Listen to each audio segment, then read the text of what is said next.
Joy Guru. Today I would like to narrate a story and we would like to examine what this story offers to us.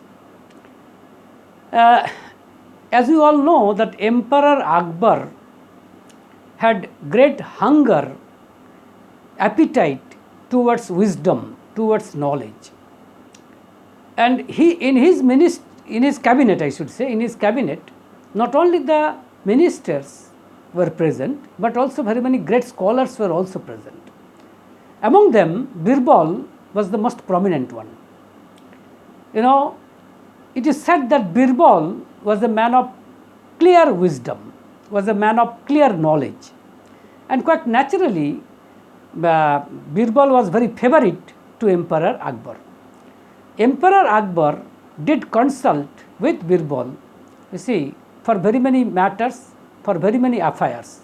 Most particularly, he wanted to know the sayings of Birbal regarding the spiritual quests. And some of the ministers, officials, or so-called scholars, they got envious, they got malicious towards Birbal. And they realized that, as long as Birbal is there, they had no chance.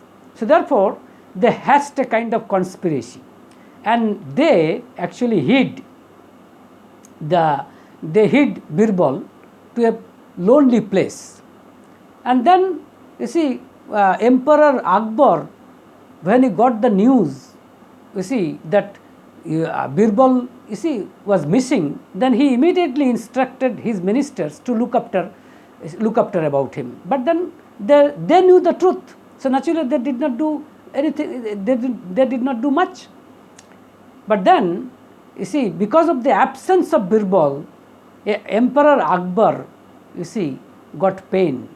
Got pains, got agonies, and he looked very morose. One day, one of his ministers asked him, "Oh, Emperor, why are you looking so morose?" Then Emperor Akbar he actually answered, "Well, I have few questions to ask, but to whom would I ask? Because Birbal is no more present here." Then that particular minister said, "Well, we have very many scholars. They are very, very much capable to answer your questions. So please put your questions to us, and we will try our level best to answer those questions."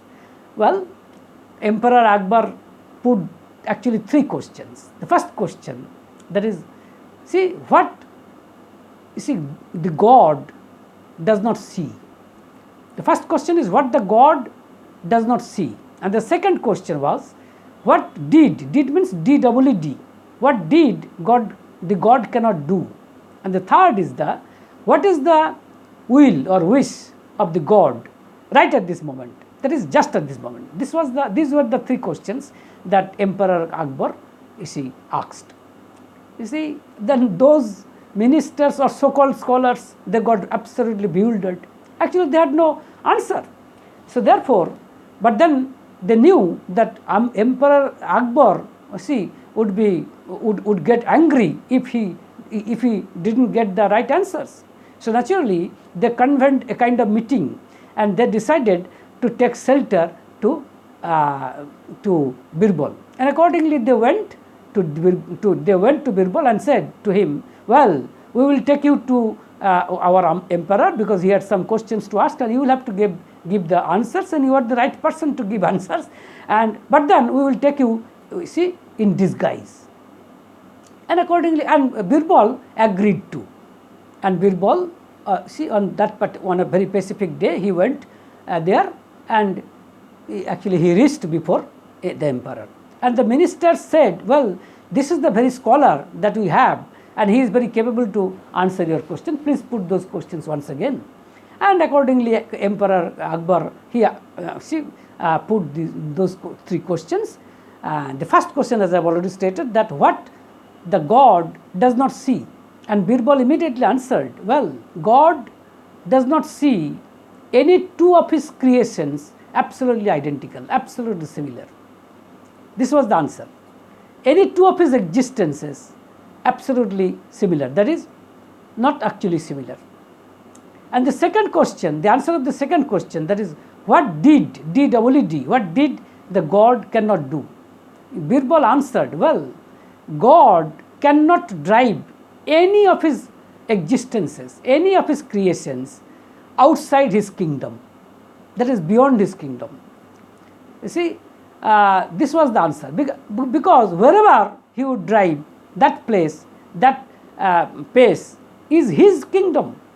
No place, you see, is beyond his kingdom. So therefore, he cannot drive any of his creations, any of his existences, see, outside his kingdom. And the third answer, rather the answer of the third question, that what is the will or what is the wish of the God right at this moment, that is just at this moment. Birbal answered like this, well, whatever will you have at this particular moment of time, that is the will of the God. In other words, what is your will, that is the will of the God. This was the answer. And I must say that this story was narrated by none other than Sri Thakur Anukul Chandra, you see, to his audience, before his audience one day, and you will get it in the conversational book entitled Alochana Prasange. You will get this incident. Actually, Sri Thakur Anukul Chandra narrated this story before the audience. But this we must remember, this we must bear in our minds, that this story is not a very ordinary story, because the messages of all the three questions are immensely important, are immensely significant to us. You see, let us consider the first answer, that is, what does God, what the God does not see. The answer was that God does not see any two of his creations absolutely identical. No, is it not the fact? It is a fact that no two this is our day-to-day experience.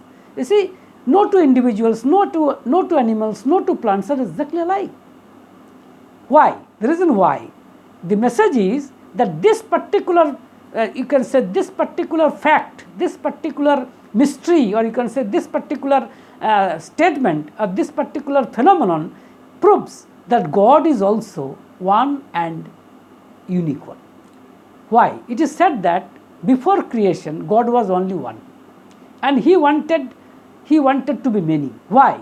The reason why he wanted to be many is that he wanted the delightment of dalliance. Dalliance means in Bengali it is called Leela.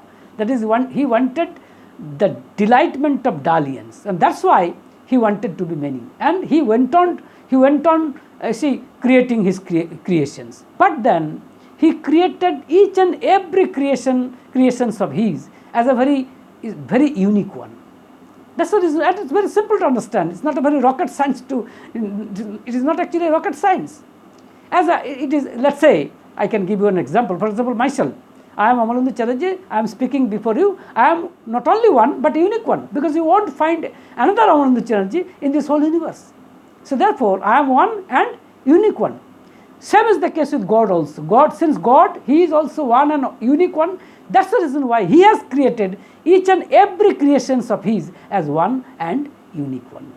This is an ample proof. This is an ample evidence to show that God is one and only one. So therefore, the first answer that Birbal provided is of immense significance. That is, God is one and unique one. In our prarthana, in our prayer, I should say, we chant this particular sentence, that ekam meva dvityam, that God is one, not only one, but unique one. So this is the significance of the first question. Now the significance of the second answer is simply this, that what did, D-double-E-D, that is D-E-E-D, that is D-E-E-D, what did God cannot do? God cannot drive, the answer is that God cannot drive any of his existences, any of his creations, outside his kingdom. What does it mean? It means that God is so full of compassion, full of kindness, full of sympathy. Because even he cannot abandon even a sinner, even a wicked person, even a criminal. Because after all, that person is his creation. So therefore, how can he abandon?